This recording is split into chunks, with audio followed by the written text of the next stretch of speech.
I never expected 3 bulldozers would block my driveway that morning, or that Karen from the HOA would be smirking behind them. But they had no idea who they were messing with, or that I literally owned the ground beneath their feet.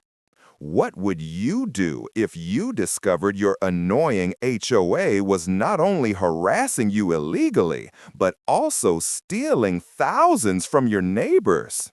I still remember the day everything changed. The morning sun warmed my back as I knelt in the soft dirt along my driveway, planting the last of my tomato seedlings. After 15 years of 80-hour weeks at my law firm, I had finally found peace in growing things. And the feel of soil between my fingers and the promise of fresh vegetables kept me sane. Excuse me, what do you think you're doing? I looked up to see Karen Miller standing at the edge of my property, her arms crossed tightly over her designer blouse. Her perfectly highlighted hair didn't move in the breeze, and her lips were pressed into a thin, disapproving line. "Good morning, Karen," I said, wiping my hands on my gardening apron, just expanding my vegetable garden a bit. Her eyes narrowed as she surveyed the neat rows of raised beds lining the side of my driveway. "This is completely unacceptable, Michael. Front yards in Cedar Hills estates must be properly landscaped with approved plants only. Vegetable gardens belong in backyards, hidden from view." I took a deep breath. Karen had been the head of our homeowners association for the past 5 years, and in that time, our once friendly neighborhood had become a battleground of petty rules and surprise fines. "Karen, my property deed predates the HOA by 30 years. I've got grandfather exemptions on most of these rules." I stood up, suddenly aware of how my dirt-stained jeans contrasted with her immaculate appearance. "That's not how it works," she snapped, pulling out her phone. "I'm documenting this violation. The board will be notified immediately."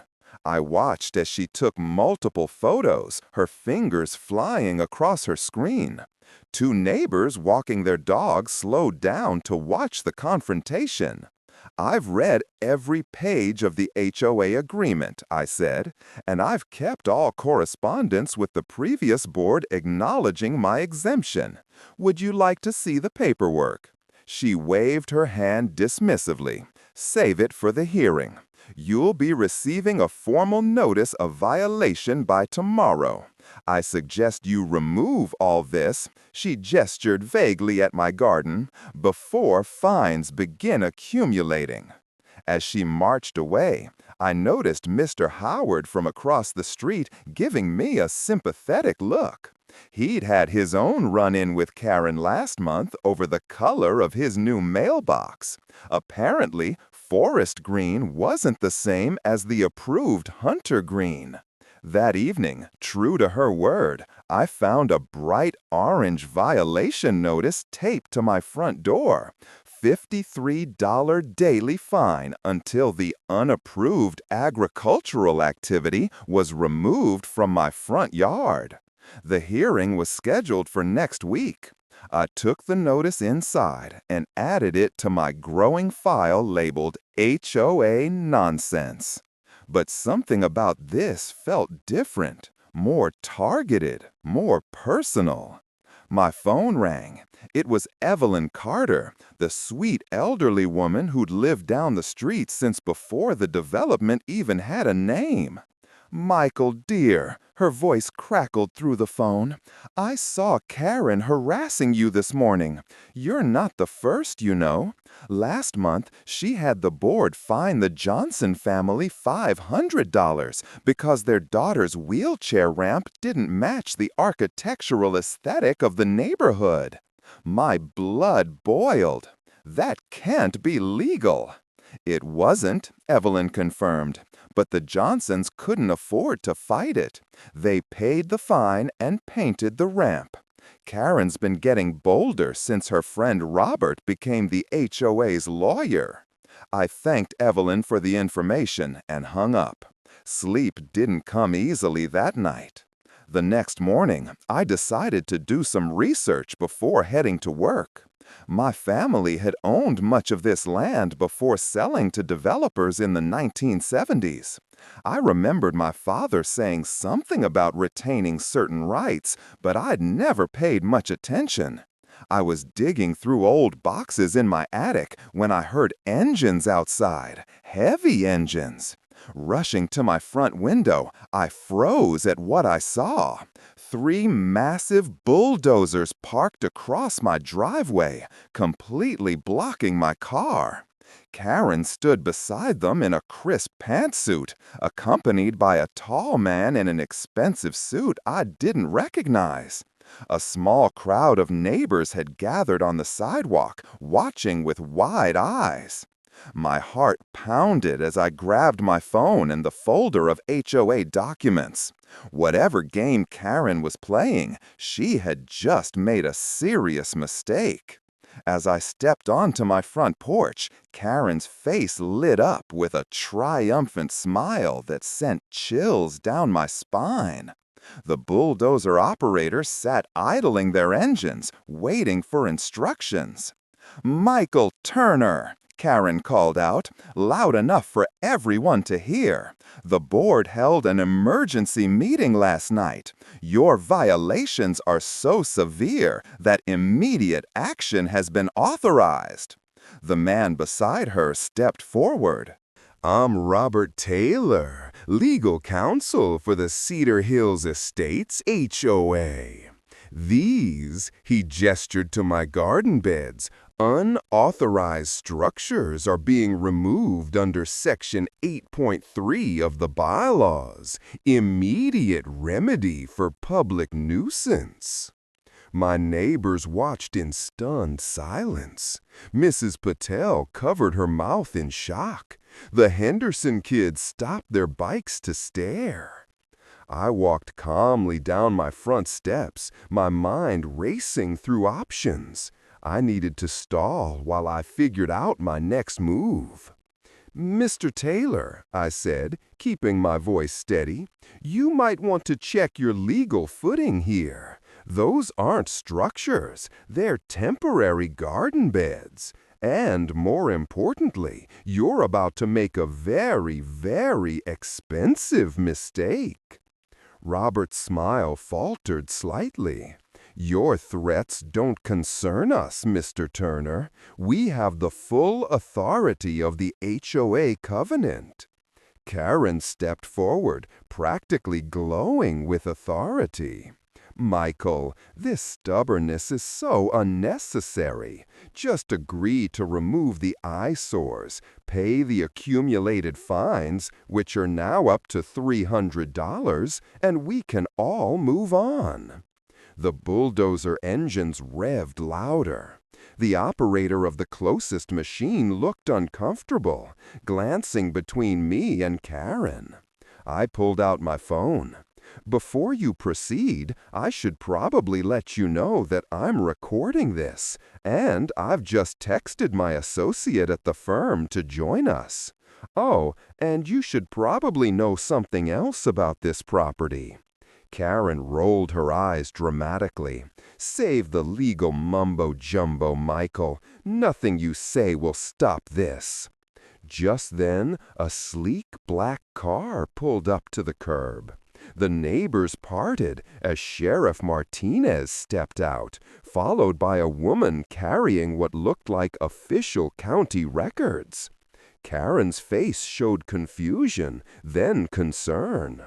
"What's going on? We don't need law enforcement for a simple HOA matter." I smiled for the first time that morning. "Karen, I don't think you understand exactly whose driveway you've blocked, and you definitely don't know whose land your bulldozers are parked on right now." The county clerk, Miss Abernathy, struggled with the weight of large property maps as she spread them across the hood of the sheriff's car. Neighbors inched closer, murmuring among themselves. The bulldozer operators had cut their engines, clearly sensing the shift in power.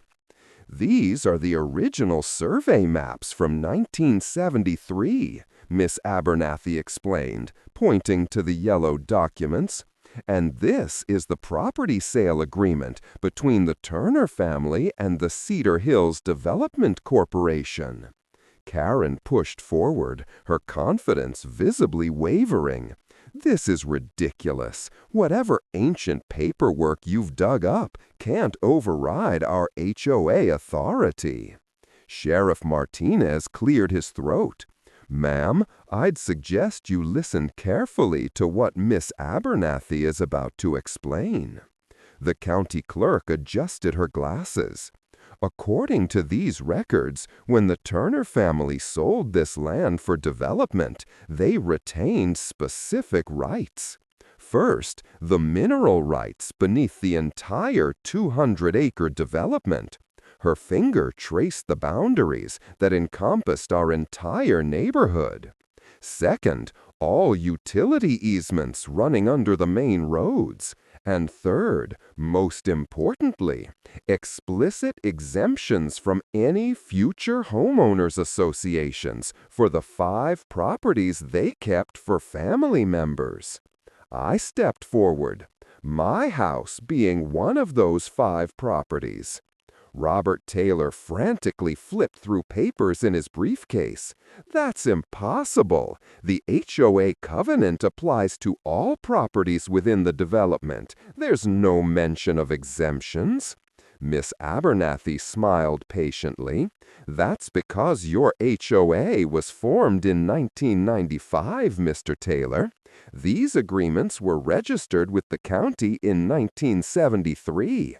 Your covenant cannot override pre-existing legal arrangements. Karen's face had turned an alarming shade of red. This is some kind of trick. Even if Michael's house has some special status, he still can't violate basic community standards. Actually, Sheriff Martinez interjected, according to county law, he can do whatever he wants with his property, as long as it doesn't violate county zoning regulations, and vegetable gardens are perfectly legal in residential zones. The crowd had grown larger. I noticed Mr. Howard recording everything on his phone. Mrs. Patel was translating the situation to her elderly father in hushed tones. Karen turned to the bulldozer operators. This changes nothing. Proceed with removal as planned. The operator shook his head. Sorry, ma'am, I'm not risking my license on disputed property. Not without a court order. I'll get one, Karen snapped. I stepped closer to Karen and Robert, lowering my voice. There's something else you should know. Those bulldozers are currently parked on an easement that, according to these documents, belongs to me. That's trespassing on private property. And since you brought them here with clear intent to damage my property, I let the implication hang in the air. Robert grabbed Karen's arm, whispering urgently in her ear.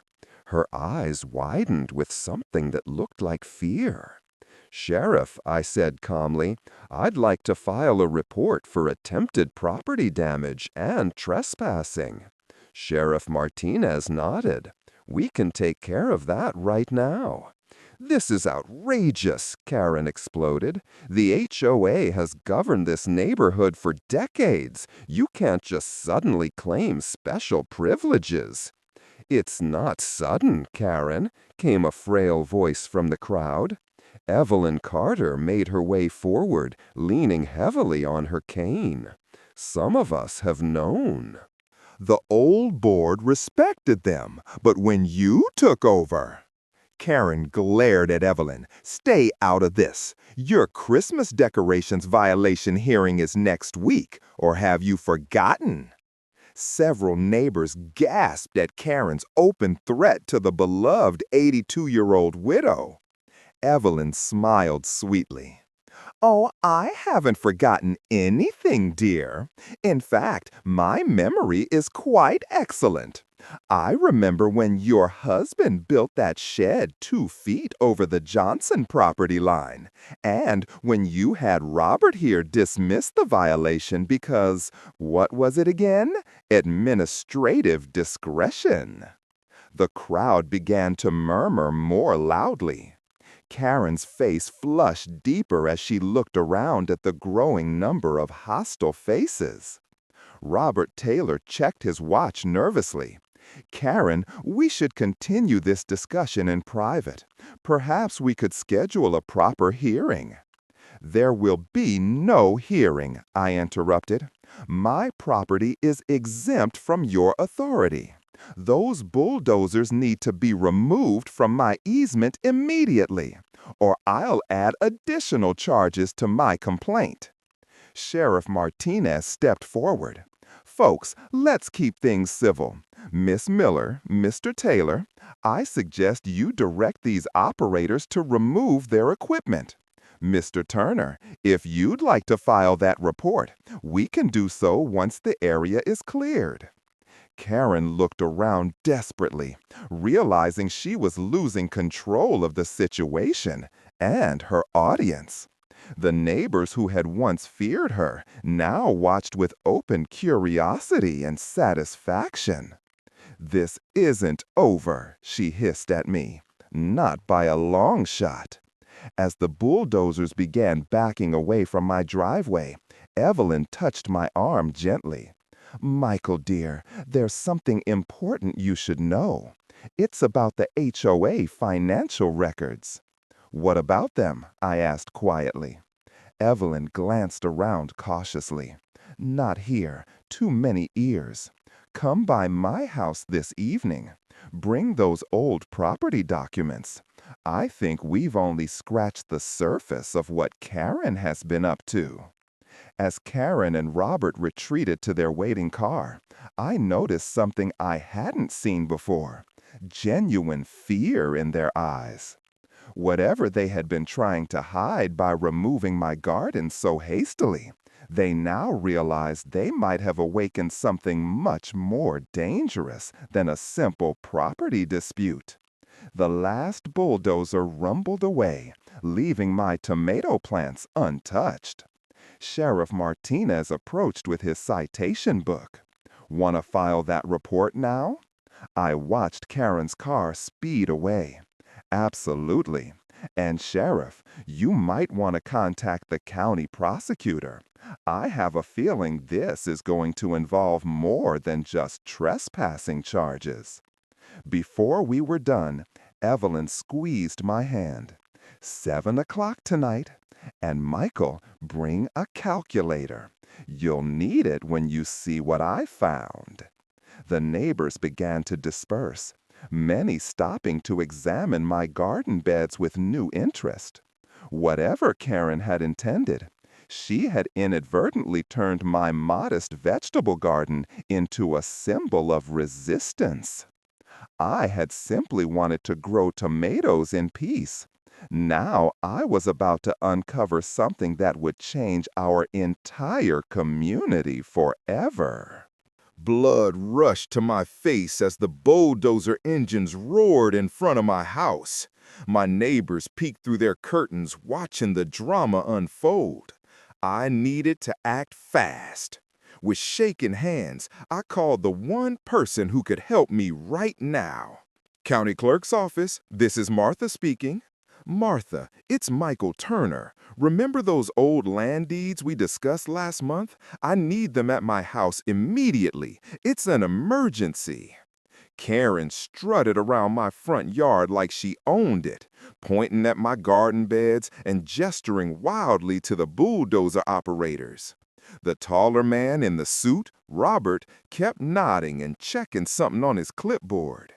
You have exactly 30 minutes to say goodbye to your little farm, Karen called out, her voice dripping with fake sweetness.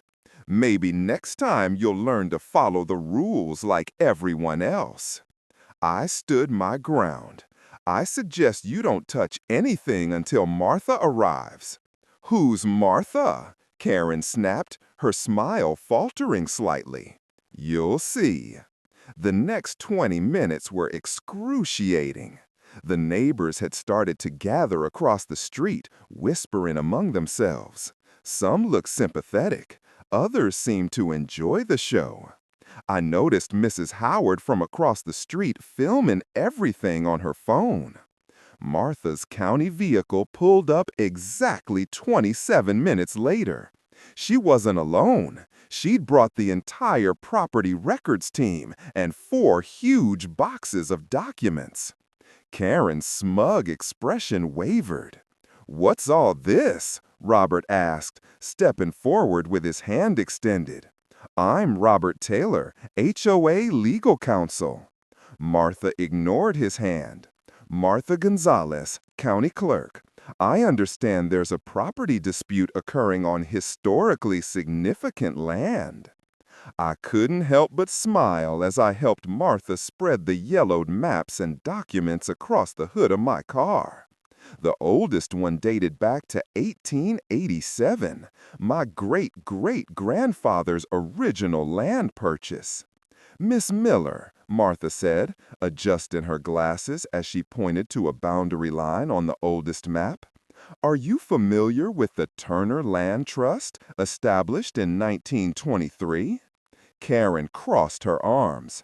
"This is ridiculous. We have HOA bylaws that clearly state—" "The bylaws don't override county law," Martha interrupted, "or state law for that matter." I pointed to a specific paragraph on one of the newer documents. "This is the land sale contract from 1978, when my grandfather sold the parcels that became Cedar Hills Estates. See this clause right here?" Robert snatched the paper, his eyes widening as he read. "It states that while the surface land was sold for development, the Turner family retained all mineral rights and utility easements," Martha explained. "Additionally, the original homestead, Mr. Turner's current property, is exempt from any future neighborhood covenants." "That's impossible," Karen sputtered, her face turning an alarming shade of red. "Remember that special infrastructure fee everyone in Cedar Hills pays to the county each year?" I asked quietly. "That money goes to my family trust as payment for using the utility easements we still legally own." The bulldozer operators exchanged nervous glances. One of them turned off his engine. "Those bulldozers," I continued, pointing to the massive machines blocking my driveway, "are currently parked directly above my legal utility easement. That's trespassing on my property." Karen lunged toward the documents. "Let me see that. This has to be some kind of trick." At that moment, a police cruiser pulled up, lights flashing. Sheriff Martinez stepped out, looking grim. He nodded to me before turning to Karen. "Miss Miller, I've received reports of attempted property destruction and trespassing at this address." "This is HOA business," Karen hissed. "The police have no jurisdiction over—" "Actually," Sheriff Martinez said, pulling out his citation book, "when Mr. Turner's grandfather sold this land, he included a special provision that all disputes would fall under county jurisdiction, not private HOA arbitration." Robert's professional demeanor crumbled. "Karen, we need to stop this now. If what they're saying is true—" "It can't be true," Karen shouted, but I could see the fear in her eyes. The growing crowd of neighbors gasped as another car pulled up behind the sheriff's vehicle. Mrs. Howard was live streaming everything now, her phone held high. "Michael!" Karen's voice had suddenly turned sugary sweet as she used my first name. "Surely we can discuss this reasonably." Sheriff Martinez approached, citation book open. I'm going to need those bulldozers moved immediately.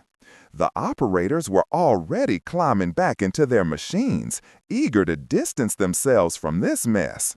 But what happened next left everyone speechless.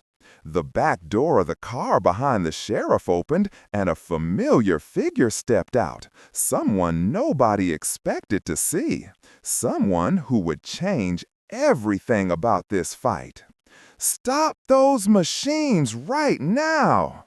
The voice that rang out belonged to Evelyn Carter, the 83-year-old widow who lived 3 doors down. She leaned heavily on her cane, but her eyes were fierce. Karen rolled her eyes. "Evelyn, go back home. This doesn't concern you." "Doesn't concern me?" Evelyn's laugh was sharp. "When you threatened to fine me $500 for my Christmas lights last December, you made it my concern." I hadn't seen much of Evelyn since I'd helped her with some paperwork after her husband died last winter. She'd been a quiet neighbor, mostly keeping to herself. "Mrs. Carter," Sheriff Martinez said gently, "perhaps you should—" "I'm exactly where I need to be," Evelyn cut him off. She turned to me. "Michael, show them the map from 1978. I blinked in surprise, but quickly found the document she wanted. Evelyn pointed a gnarled finger at a section of Cedar Hills Estates. "See these 12 properties, mine included? We were all part of the original purchase agreement. Michael isn't the only one with exemptions from HOA oversight." Martha leaned in, adjusting her glasses. "She's right. The original homesteads all carry the same protections." Karen's face contorted. "That's absurd. The HOA has been regulating those properties for years." "Illegally," Evelyn said simply. She turned toward the growing crowd of neighbors. "Harold, Susan, Derek, you're all originals too." 3 older residents stepped forward, looking confused but curious. "Is this true?" asked Harold Fisher, who'd lived at the corner house for decades. "They can't make me remove my radio antenna or fine me for my bird feeders," Susan Winters added. I watched as recognition dawned on their faces.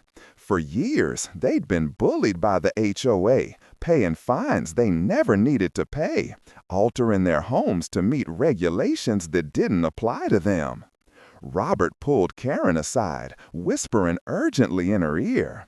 Her expression darkened with each word. Evelyn wasn't finished. She addressed the crowd directly. "How many of you have been harassed by this HOA, fined for ridiculous violations, threatened with legal action from minor issues?" Hands went up throughout the crowd. Mrs. Howard's live stream comment counter was exploding with responses. "This isn't just about Michael's garden," Evelyn continued. "It's about how this HOA, under Karen's leadership, has abused its power repeatedly." Sheriff Martinez nodded. "I've received more complaints about this HOA in the past year than all others in the county combined, threatening elderly residents with excessive fines, ticketing guests' vehicles without warning, entering properties without permission."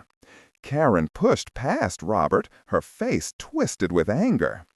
"These allegations are completely false. We enforced the rules everyone agreed to when they moved here."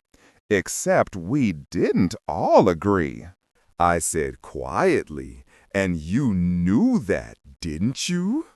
The tension in the air was thick in the air. The bulldozer operators had completely backed away from my driveway now, clearly wanting no part in this escalating situation. "This isn't over," Karen hissed at me. "The board will hear about this, and we'll take appropriate action." "Speaking of the board," Evelyn said, reaching into her large handbag, "I have something everyone should see." She pulled out a thick manila folder and handed it to me. As I opened it, my legal training immediately recognized what I was looking at. Bank statements, transfer records, articles of incorporation. "Where did you get this?" I asked Evelyn in shock. "My late husband was an accountant for 50 years," she replied with a small smile. "When they fined me for my Christmas lights, I got curious about where all that money was going. Started requesting public records. I flipped through the documents, each page more damning than the last.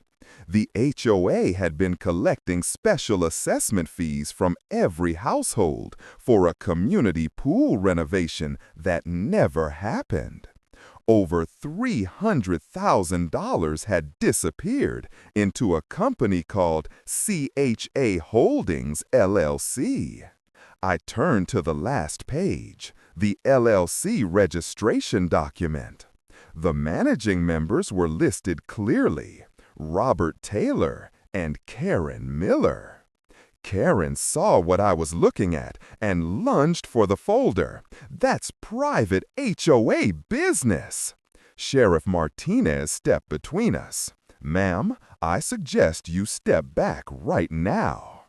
Community members gathered closer, eager to see what had caused such a reaction. Robert quietly slipped away toward his car. "These are serious allegations," Martha said, looking over my shoulder at the documents. "If these records are accurate, this goes beyond HOA disputes into criminal territory." Karen's confident facade finally cracked completely. "You have no idea who you're dealing with," she snarled at me. "My husband plays golf with Judge Brennan every Sunday. This will all disappear by tomorrow." I held her gaze steadily. "You might want to check the news, Karen. Judge Brennan announced his retirement last week after the ethics investigation." A murmur went through the crowd. Mrs. Howard zoomed in with her phone. Evelyn placed a gentle hand on my arm. "There's more," she whispered. "So much more." As the sheriff began taking statements from neighbors about HOA abuses, I wondered just how deep this corruption went, and who else might be involved. Whatever happened next would change our community forever. My hands trembled as I opened Evelyn's folder again. Inside were bank statements with bright yellow sticky notes marking suspicious numbers. The HOA had been taking an extra $300 a month from each household for a pool renovation. But the pool looked exactly the same as it had 3 years ago. "Over $300,000 are missing," I whispered, running my finger down the column of numbers. "Where did all this money go?" Evelyn leaned closer. "Keep turning pages, Michael." The next paper showed money moving to a business called Miller Taylor Consulting. I looked up at Evelyn, my mouth hanging open. Karen Miller and Robert Taylor. She nodded, her voice barely audible. "They've been taking our money for years." "How did you find this?" I asked, still shocked at what I was seeing. Evelyn's eyes sparkled with a mix of sadness and pride. "My Frank was an accountant for 42 years before he passed. He taught me how to read these statements.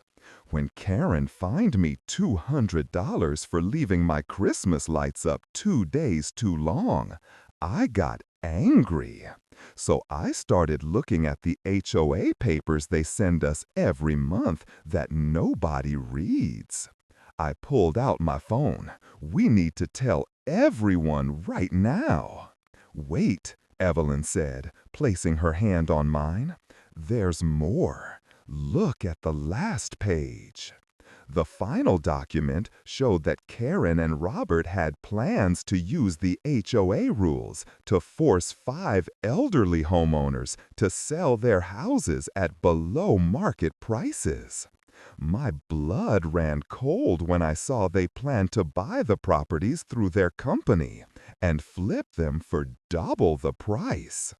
They're targeting people who can't fight back, Evelyn said.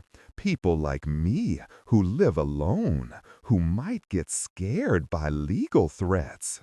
Sheriff Martinez, who had been listening quietly, shook his head. This goes beyond HOA problems. This is fraud. I stood up straight, my decision made. I'm calling an emergency neighborhood meeting tonight. 3 hours later, I stood in our crowded clubhouse.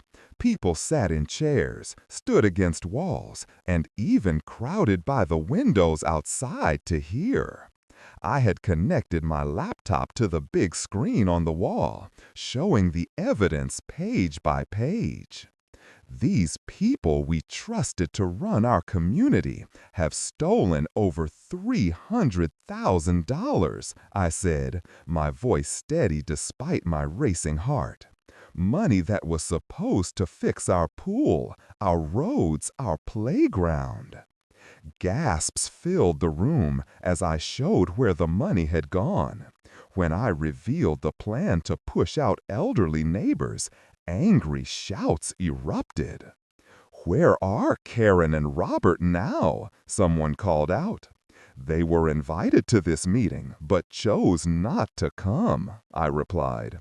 "Their absence speaks volumes." Mr. Howard, a retired judge who lived on the corner, stood up. I move that we vote immediately to remove the entire board and elect temporary leaders until we can hold proper elections. The vote was unanimous. 76 hands raised to dissolve the current HOA board. As neighbors lined up to sign the legal documents I'd prepared, my phone buzzed in my pocket. The screen showed Karen's name. I stepped outside to take the call. "You've ruined everything," she said, her voice a mix of anger and panic. "Do you have any idea what you've done? You think you've won because your family once owned some dirt around here?" "This isn't about winning, Karen," I replied calmly. "This is about doing what's right." "Right," she laughed, but it sounded hollow. "You don't know who you're dealing with, Michael. Your precious little garden is just the beginning of what I can take from you." Before I could respond, the line went dead. I stood in the cool evening air, wondering what she meant. What could she possibly do now that the whole neighborhood knew the truth? Back inside, people were already forming committees, one to audit all HOA finances, another to review and simplify the community rules. Evelyn sat at a table surrounded by neighbors, hanging on her every word as she explained how she uncovered the scheme. My phone buzzed with a text from an unknown number. "Check your security cameras now." I pulled up the app showing the video feed from my house. What I saw made my stomach drop. 2 figures in dark clothing were in my front yard. Even in the dim light, I could make out Karen's blonde hair and Robert's tall frame. They were pulling up my garden plants and throwing them across the lawn. I showed Sheriff Martinez, who immediately called for a patrol car to head to my house. But as we watched, Karen looked directly at the camera, smiled, and made a slashing motion across her throat before they both got into a car and sped away. As people crowded around to see my phone screen, another text came through. "This is just the beginning. By the time I'm done, you'll wish you never planted a single seed." Can you arrest them for this? I asked the sheriff. Trespassing, vandalism, and with these threats, possibly more, he nodded. But Michael, be careful. People who feel cornered can be dangerous. Evelyn put her frail hand on my arm. You're not alone anymore. None of us are. As I looked around at the determined faces of my neighbors, people who had been strangers just days ago, I realized she was right. Karen and Robert had the money and had held the power for years. But we had something stronger, the truth and each other. My phone buzzed again. Another text, this time with a photo attachment. I opened it and felt the blood drain from my face. It was a picture of the old documents, the very ones that proved my property's exemptions. Across the image, someone had written, "Originals burn so easily." I woke to the sound of breaking glass. Racing downstairs, I found my kitchen window smashed and my garden completely destroyed. My security camera caught Karen and Robert ripping up my plants at 3 a.m. I texted Evelyn immediately. Within an hour, 5 news vans were parked outside my house. A reporter asked, "Is it true the HOA president destroyed your property after you exposed her theft?" By noon, 30 neighbors showed up with plants and shovels. "We're with you," said Mrs. Howard, who I barely knew. "Karen tried to fine me $500 for my bird feeder last month." Sheriff Martinez arrived with papers in hand. Karen Miller and Robert Taylor have been arrested. The county found $300,000 missing from HOA accounts. The neighbors voted that day to create a new Friendly Neighbors group instead of an HOA. We wrote fair rules together that let people garden and be themselves. 2 months later, we held a huge block party in what used to be Karen's yard. Her house had been sold after she went to jail, and the new family loved our community garden idea. "You changed everything," Evelyn said, handing me the first tomato of the season. I smiled. I never wanted to own the county. I just wanted to grow my vegetables in peace.